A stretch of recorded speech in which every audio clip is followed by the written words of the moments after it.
I was totally hooked on how damaged Elena seemed. I went so far as to learn sign language just so I could chase after her. I put in a lot of work to say all those cheesy romantic things with my hands. But then, I saw her at an art gallery, just standing there and smirking casually. Even though she was supposed to be deaf and mute, she had somehow managed to land Lucas.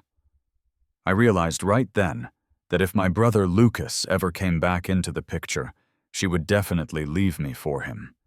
The fact that she was faking her disability made the whole thing even more interesting to me. So I pretended I didn't know the truth.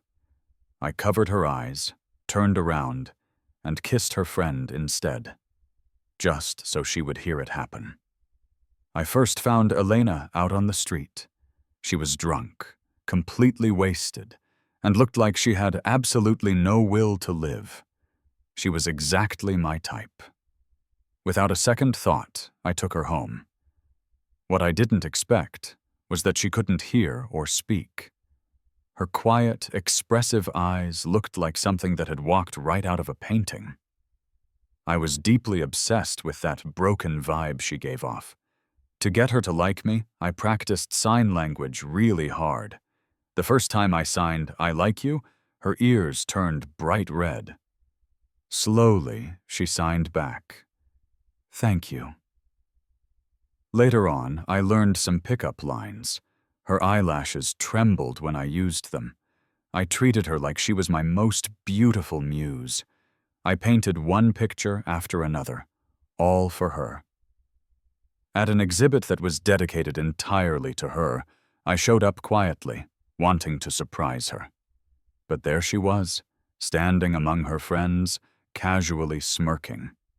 She was saying that even being deaf and mute, she had snagged Lucas. She said if Lucas came back, she'd go for him. It took a moment for me to link Elena's voice to her face. Laughter erupted from the group. Someone said, "Elena, you're really deep. Acting as a deaf-mute for 3 years for your first love could get you an Oscar nomination. Lucas would never imagine he's just a practice target for Elena's love chase." Being deaf and mute was fake. Being broken was a lie. A room full of art suddenly felt like it crumbled down. I stepped back and contacted the staff to take down the exhibit. A sudden, thrilling idea sparked in my mind. There were many people at the exhibit, and they were all asked to leave. Elena wouldn't leave, though. After all, this was an exhibit I spent 3 years preparing just for her. She stood stubbornly in front of a painting. It showed the faint outline of a woman swaying on the sea. She looked vulnerable and fragile. It was the first piece I drew when we met. She stopped the staff from taking it down, signing, "Why take it down?" Unfortunately, the staff didn't understand her. They just relayed my orders. "Jack said to take it down." Then they carefully began to move the painting. I appeared just in time. Elena looked at me, upset, like a poor little kitten. I signed, "Sorry, the exhibit can't go on. There's a problem." Disappointment flashed in her eyes. She signed, "All right, can we do it another time?" Before I could answer, the staff interrupted. "Jack, what should we do with these pieces?" I smirked. "Burn them." As soon as I said that, Elena's hand flinched, but everything soon returned to normal. The staff knew me well. I hate flawed pieces. Burning them shows respect for art. Elena's brow furrowed a bit. I sighed and lifted my hand to smooth it out, signing, "Let's go. I'll take you home." She forced a smile and raised her hand. "Okay." A stranger opened the door, wearing a black tank top and shorts. She froze for a second, then gave Elena a playful look. I ignored it and politely asked, "May I ask who you are?" She glanced away, lazily putting a hand in her pocket. "I'm a friend, just staying for a couple of days. Better head up now." The woman disappeared up the stairs, leaving Elena and me alone. Just as I was about to leave, she grabbed my wrist. Elena's eyes were slightly red, looking stubborn and innocent. She looked so wronged. A saddened air surrounded her. That alluring, broken vibe was back, but it wasn't enough. I lightly kissed her lips and signed, "I have to go. Something came up." Her brow furrowed deeper. At that moment, my phone rang. It was a girl a friend recently introduced to me. She had a sweet voice. "Are you free today?" I squinted, knowing Elena could hear every word, and felt more pleased. "Just consoled my little mute. Heading to see you now." 3, 2, 1. My balance suddenly disappeared. Elena grabbed my wrist, pulled me inside, and pushed me onto the couch. She kissed me angrily, her fingers pressing hard on my collarbone. It sent shivers all over me. Mad? I just called her my little mute. I burned the paintings. She tricked me for 3 years, though. I slightly tipped my head back, a bit mesmerized by her expression. Suddenly, a screech broke in. Before I could react, a black shadow leaped between us. It was a black cat. Elena jumped up. I looked up, my clothes and hair a mess. The woman who should have been upstairs now looked at me, half smirking. "Sorry, didn't keep an eye on the cat. Buster, come here." The black cat obediently jumped off me. She apologized, but there wasn't a hint of remorse on her face. She hugged the cat and went upstairs. The intimate vibe was gone. Elena's brow furrowed tightly, signing, "I just wanted to keep you."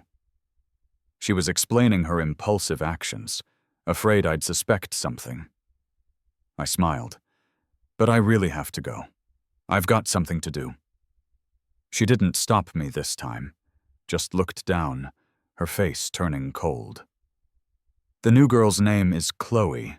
She is well-behaved and obedient." As soon as she stepped into the studio, she took off her coat, just wearing a tight tank top showing a bell choker. I raised an eyebrow. "Who taught you that?" Her ears turned red, and she lowered her head. "Mike." Of course, Mike has been trying to cure my obsession with broken vibes, tossing me different models in small amounts. All sorts of types. Chloe pursed her lips, fingers instinctively tying together. I chuckled. "He lied to you. I don't paint those." She looked confused for a second, then quickly picked up her coat to put it back on. "Sorry. I mean, you don't have to keep undressing." She stopped, understood what I meant, and obediently sat back. I spent an afternoon messily painting a piece I was completely unsatisfied with. Before Chloe left, she asked, "Can I come again next time?" Her eyes were full of anticipation. I blinked. "That's up to Mike. I follow his lead. It's not my job to be the bad guy." After she left, I casually snapped a photo of the painting. Then I trashed it. As for the photo, of course, I posted it online for Elena to see. But she didn't reach out to me, just quietly liked it. The next day, I saw on her friend's social media that my first love was back. The friend, always intrigued by drama, asked if I was going. Of course, I said yes. Who wouldn't want to check that out? But I didn't expect to see so many familiar faces there. It was at Elena's place again. Opening the door was that same woman from before. This time she was dressed more neatly. She raised an eyebrow and said, "If you'd waited any longer, your girlfriend would have been taken." "Elena isn't my girlfriend. I'm chasing her," I replied. She frowned, as if verifying if she'd heard me right. "You guys kiss, but aren't together?" I was taken aback. Just then, someone noticed us at the door. "Jack's here. Who invited him? This is exciting." I looked up and saw the man sitting in the center. He was graceful and sophisticated, It was none other than my elder brother, Lucas, who is both deaf and mute. He also looked at me with his usual calm, emotionless expression. I greeted everyone with a smile. Chloe stood up immediately. "Long time no see," I smirked. "Didn't we just see each other yesterday?" Faces around us showed different reactions. Elena pretended to be oblivious. She gestured. "Why are you here?" I replied, "I missed you." Elena instinctively glanced at Lucas. The elegant man's face showed no change. So she asked again, "How do you know Chloe? Was it her you drew yesterday?" Elena frowned. "During the 3 years I've known her, I've drawn no one else, not even when Mike insisted." The atmosphere grew eerily silent. After a while, the crowd started buzzing again. They involuntarily brought up Lucas's long-term relationship with Elena. My brother was brought back to our family when I was 15. It's a small world indeed. He was Elena's first love, the one she couldn't have. To celebrate his return, Elena made a cake herself. Her cake-making skills surpass her painting by far. There were no crooked lines, no random colors. I admired it, until I saw the name Lucas written in chocolate on top. What devotion. Lucas smiled gently, brushed her hair, and kissed her forehead. The crowd cheered. Elena blushed deeply, looking unsure, like a young girl, in love for the first time. Many mocking glances were cast my way. Lucas, with a slight smile, handed me a piece of cake. I noticed those 2 words in the center, and suddenly lost my appetite. Amid the excitement, Chloe switched seats and sat next to me, whispering, "Mike said we could continue. I'm ready whenever. How about you?" I paused. Her bright eyes were fixed on me. Across from us, Elena gazed at Lucas passionately. She gestured boldly. "He's after me. We're not close. I only like you." I looked at Chloe and suddenly smiled. "How about right now?" Even if Elena claimed we weren't familiar, the second floor of her house had a studio set aside just for me. We planned to meet at 10. I went upstairs early. At 9:55, there was a knock. It was Elena, who had been cozy with Lucas half an hour ago. Her eyes were dark, intensely fixed on me, and her mouth was a tight line. Looking like a wife catching her husband in the act, she gestured, "What are you doing here?" "Painting." "Who? Chloe? Like the drawing you posted, wearing so little?" She got more agitated by the second. I nodded casually. The next moment I was pushed against the door. She grabbed my chin and kissed me aggressively. It was an unrelenting, invasive kiss, inch by inch. Seizing the moment, I pushed her away by the shoulder, feeling slightly annoyed. Elena staggered back a step, once wild-eyed, now teary and pale. She stared at me, as helpless as the rainy night we first met. She signed, "Draw me. Don't draw others. Please." I raised an eyebrow. "Aren't we strangers?" Her lashes fluttered. "That's only because you draw others. I only want you to draw me." The room was silent. That feeling of helplessness returned, but was still insufficient. I thought for a moment, then gestured, "All right, sit tight. But this time it's different. You need to keep your eyes covered, and don't you dare remove the scarf." I took a golden scarf and gently wrapped it around her eyes, round after round, until she was enveloped in darkness. Right at 10 o'clock, I opened the door, but it wasn't Chloe standing outside. I was stunned. The person slipped in.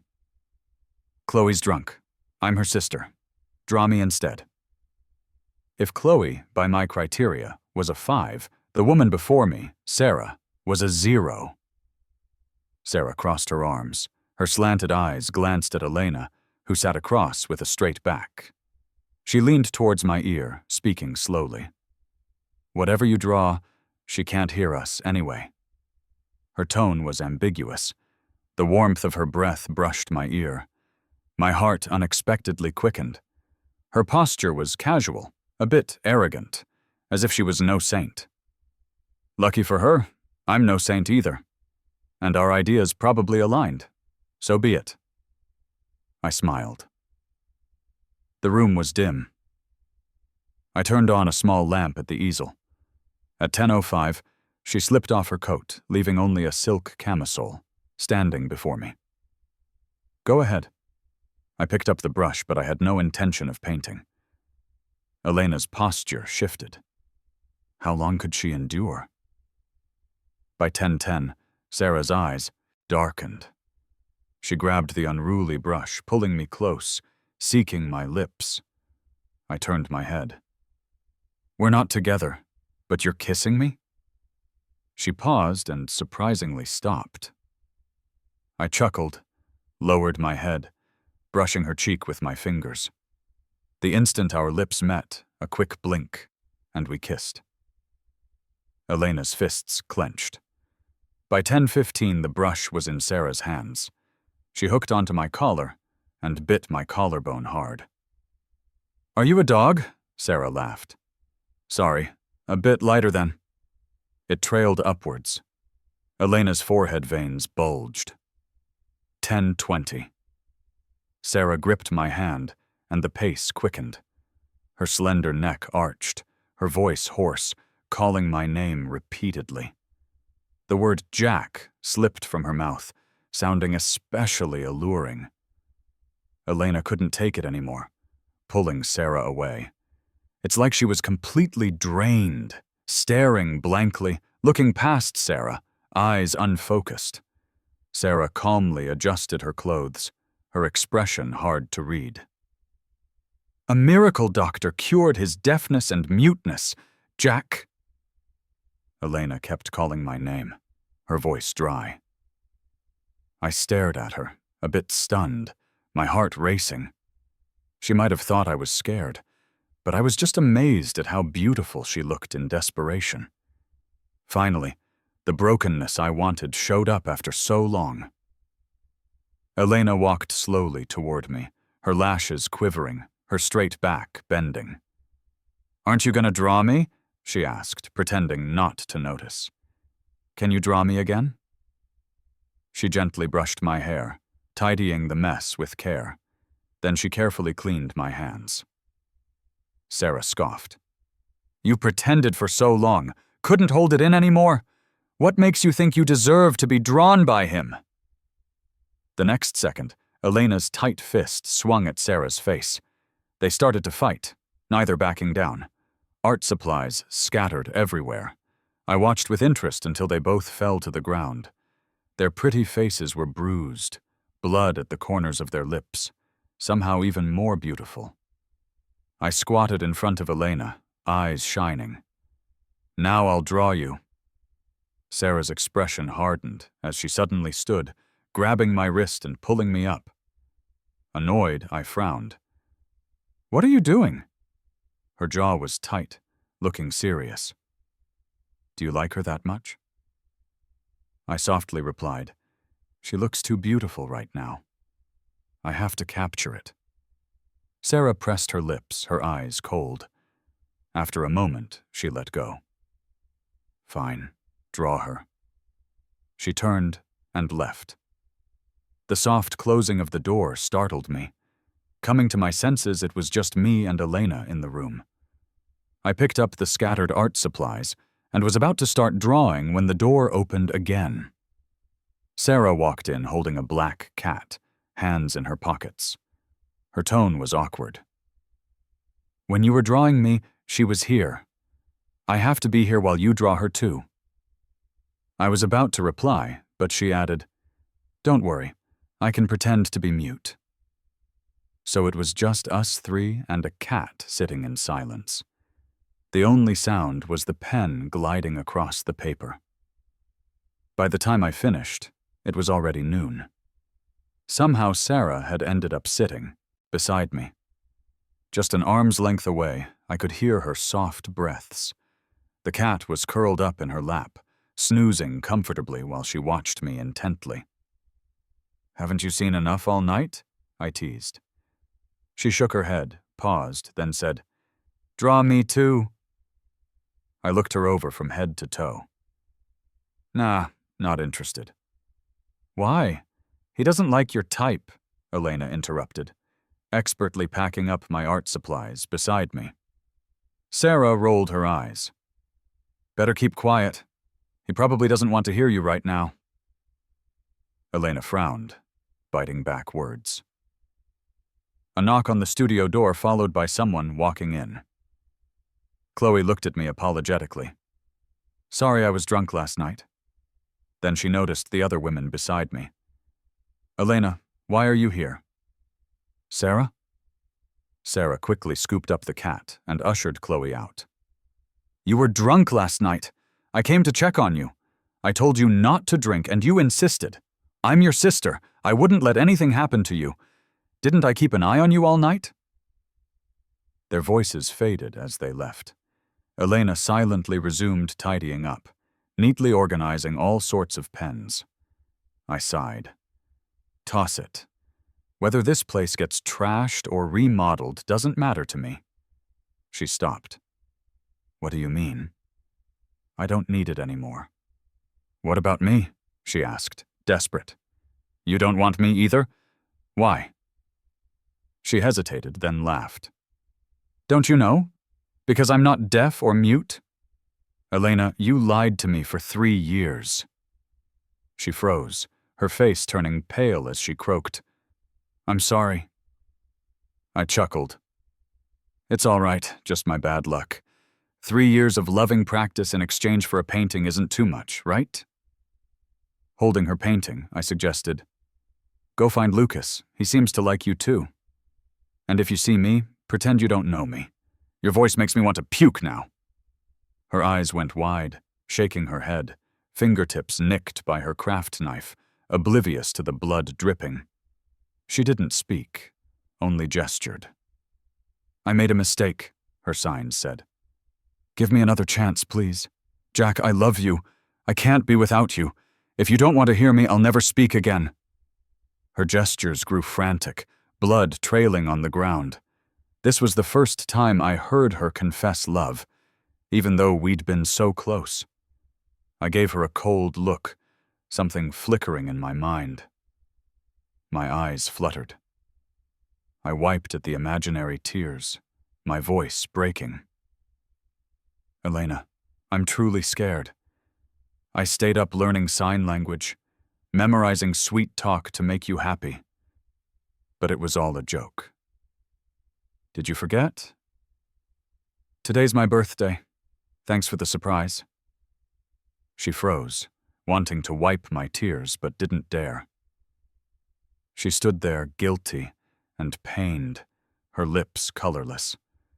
I wasted no more words, turning and masking any sadness from my face. Who wouldn't know how to act? Last night, Elena probably hadn't planned anything, just came to see me. The living room was filled with people sprawled everywhere, couches included. Lucas sat primly on the couch, looking much more worn than the night before, having stayed up all night. Seeing me, he gestured, "Where is she?" I replied, "Upstairs, go find her yourself." He nodded, got up, and I left without looking back. I didn't forget to challenge Mike on my way out. I'd told him I wouldn't draw Chloe again. To my surprise, he was shocked over the phone. "I swear I declined. Jack, none of these women are easy. Especially her sister, just wait." By evening, Mike showed up at my place with Sarah. "To celebrate your birthday," he said, even though I was just waking from a nap, frowning at the two of them. Mike shrugged. "Man, nothing I could do. She insisted on coming. Also, she paid a lot." He whispered the last part in my ear. Sarah looked innocent. "You took such liberties last night. We're friends now, right? Can't I celebrate your birthday?" I rolled my eyes. Stop pretending. You kissed me first. You made the first move. She chuckled. Quiet down, there are people around. Mike gritted his teeth. Fine, I'm leaving. Turns out he left right after finishing his cake, some urgent matter calling him away. Sarah insisted on having a couple of drinks with dinner and ended up tipsy. So I decided to take my leave too, but as soon as I stood up, I fell back down beside the sofa. She was flushed, her eyes glazed, and she looked at me helplessly. What was I supposed to do? I walked over, looked down at her, and nudged her waist. She suddenly grabbed my foot and pressed it against her chest right on her heartbeat. I wanted to pull away but lost my balance and fell into her arms instead. Smirking, she asked, "Aren't you going to say thank you or apologize?" I apologized, got up and sat on the sofa. She naturally rested her head on my knee, her eyes half closed. I couldn't help but laugh. Not planning to leave? She sighed. Got kicked out by Elena. Nowhere to go. I offered to call Elena to come and pick her up. Don't let her come. I'm too drunk to fight back, Sarah admitted, just as Elena showed up. It was pouring rain, and she stood soaking wet at the door with a cake in hand. Happy birthday, Jack, she said softly. Thanks, I replied, about to shut the door. She stopped me, saying she had a gift and made a cake, asking to come inside because of the heavy rain. Before I could reply, Sarah shouted from inside, "Who's that?" Elena looked shocked as she saw Sarah lounging lazily. Chloe know you're here? Elena asked, trying to keep calm. Sarah raised an eyebrow. Does Lucas know you're here? It was getting tense.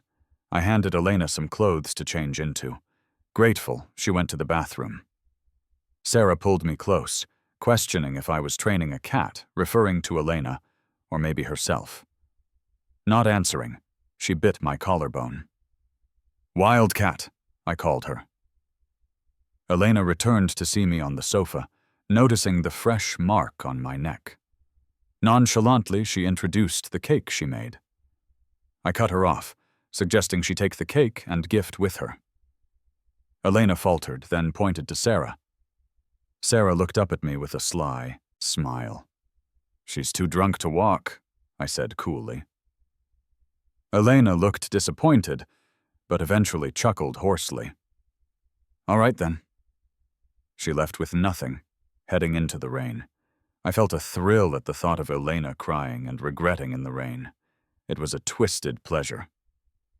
Sarah interrupted, leaning in to resume what we left off yesterday. The rain poured. The room felt hot. She bit my ear, telling me to focus. What attracts you to her? She asked, throwing me off. Instead of answering, I kissed her bruised lips, soothing them. But she turned away, confronting me about my emotions. Jack, are you punishing yourself, or do you just like her brokenness? Each word was a reminder of how strange I was, as she noted my peculiar ways.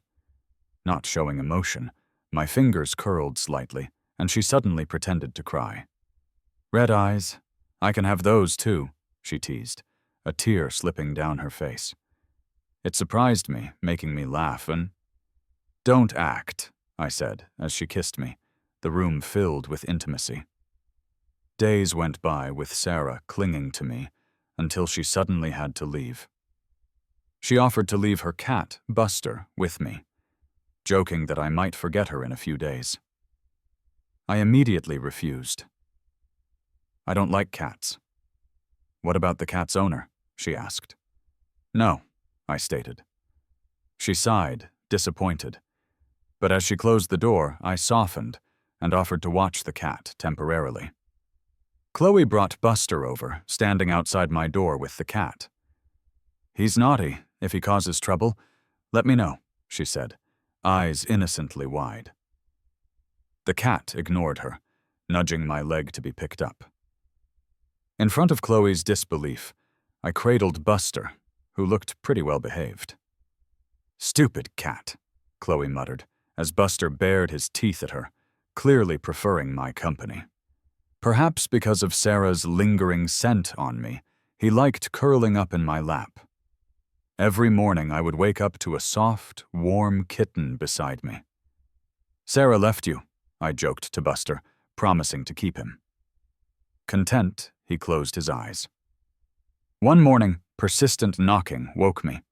Holding Buster, I found 3 people at the door. Patient yet stern. Lucas's parents, smiles uneasy, and the sign language began. "Jack, how have you been these 3 years?" "Why are you here?" I asked, not bothering with pleasantries. Their composure slipped. Lucas's father shot back. "Is this how you talk to your parents?" His mother smiled cautiously, mentioning Lucas's engagement, inviting me home to meet the fiancé.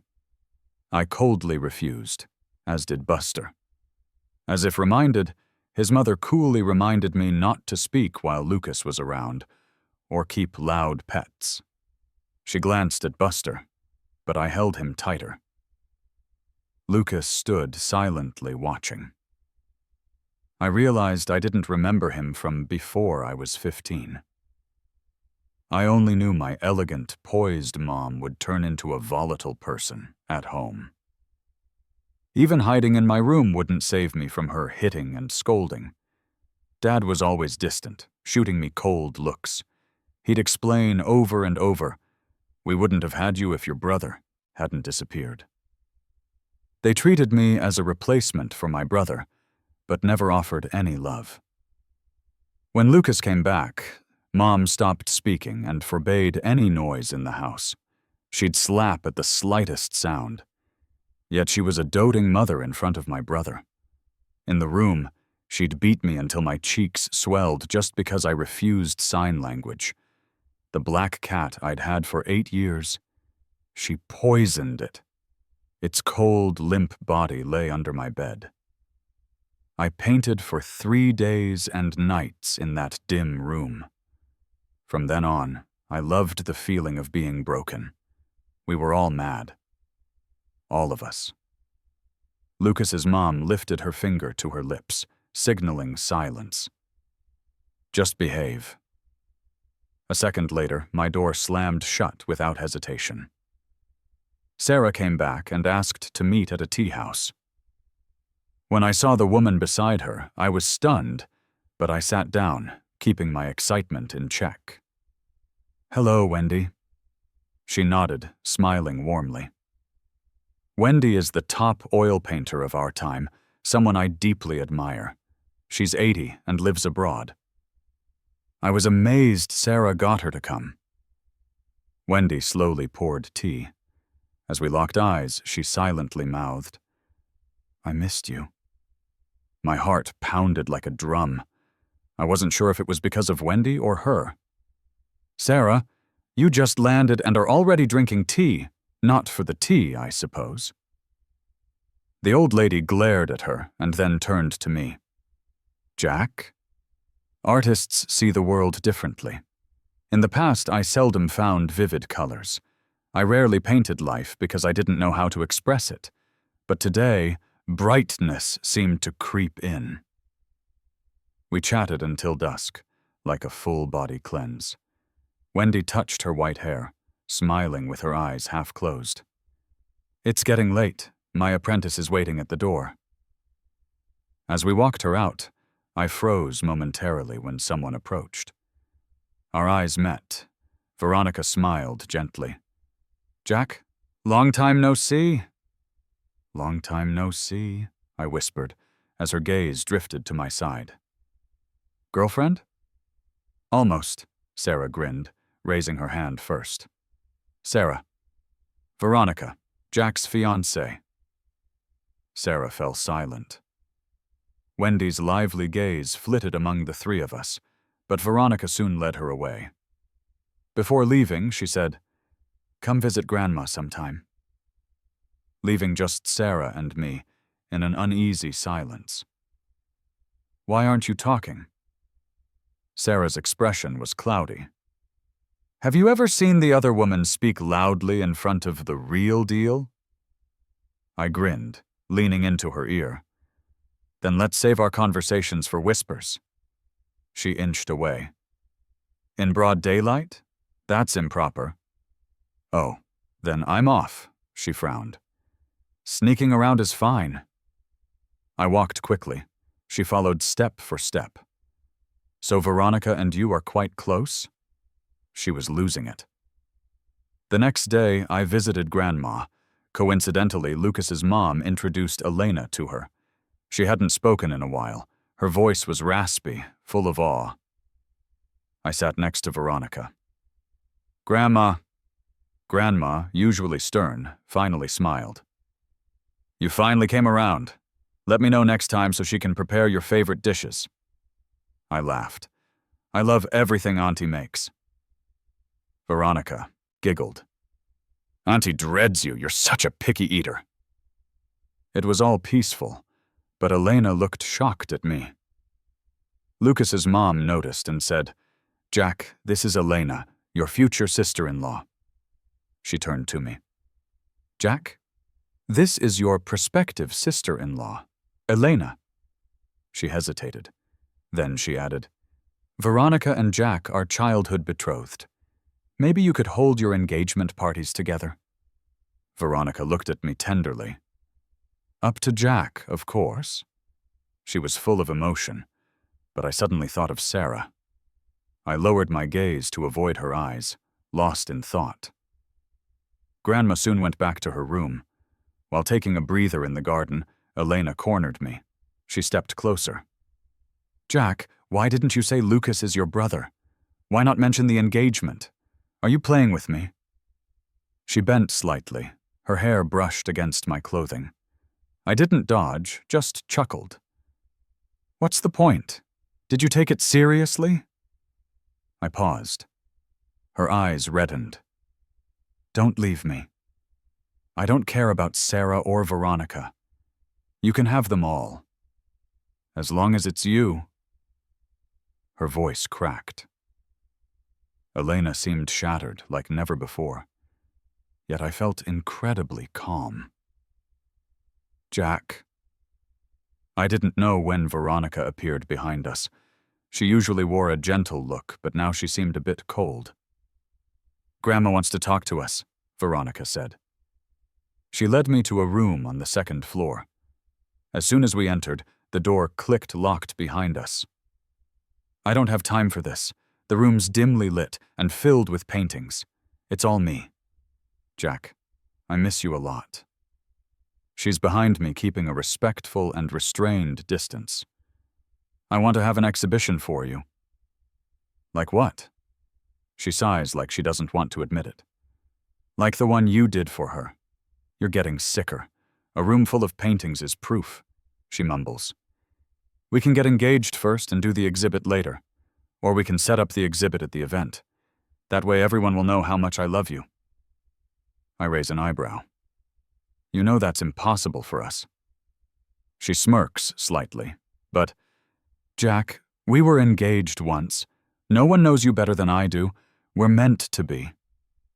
Her husky voice carries a hint of obsessive madness. This intensity surpasses that of the past. I smile faintly. My fingers touch her waist. Veronica shivers. There's a scar there, one I made. She went abroad for therapy after that. Grandma just thought we had a spat, but she knows we can't happen. 5 years gone, thought she'd be better. Seems crazier now. It's fine, I got a box cutter up my sleeve. I like someone else. I pull back my hand. Her eyes darken. Her hand caresses my face, thumb grazing my lips. Can I kiss you? I frown, turning my head to dodge her touch. She chuckles lowly, getting closer to me. In a flash, the box cutter is at her neck. She doesn't flinch, even moves in closer. The blade pierces her skin. Knocks at the door. She acts like she doesn't hear it. Can I kiss you? No. Blood seeps from her neck, staining the white shirt. She neither avoids nor backs off. We stand locked. Suddenly light floods in. Door opens. Lucas stands by the door holding a wire. He looks calm, gestures. I thought this was the bathroom. I put away the cutter, amused, gesturing. There's one on the first floor. He gives me a look, turns and leaves. Veronica returns to her usual gentle demeanor. She uses a scarf to cover the flowing blood, smiles. Sorry. I shake my head. Veronica, you always told me to paint something else. Now I'm saying it back to you. Just as I finish, my phone rings.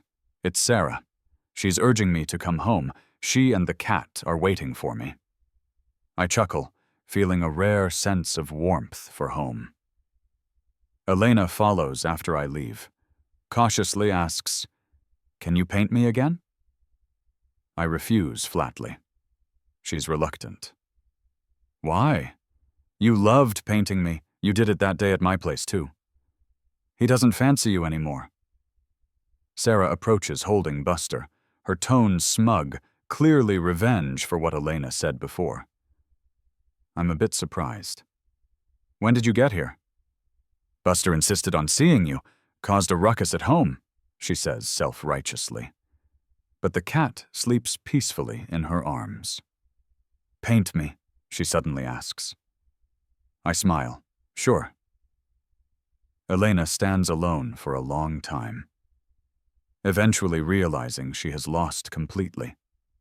Ever since the painting was burned, anxiety never left her heart. She thought she could fix it. Because I painted her. Only her. Even with Chloe, it was to annoy her. But now I paint Sarah. Completely different. But this was her doing. I once chose her firmly. Elena and Lucas's wedding got called off. Why do you always take your brother's love? In first grade you wrote in your diary wanting Mom and Dad to love you most. You're indeed selfish and scheming. I shouldn't have brought you into this world. I unfeelingly block the unknown number. Don't remember the diary she talked about, but once really wished for a sliver of affection from them. Someone hugs me from behind. I love you. Warmth spreads through me. Buster jumps into my arms, purrs a bit, then dozes off again. I hand him to Sarah, then pack my painting supplies. I've painted her, and now it's time to paint the world. She sometimes joins me, but often needs to stay at work. Though whenever Buster acts up, she always comes to be with me. My paintings get richer like a brand new me.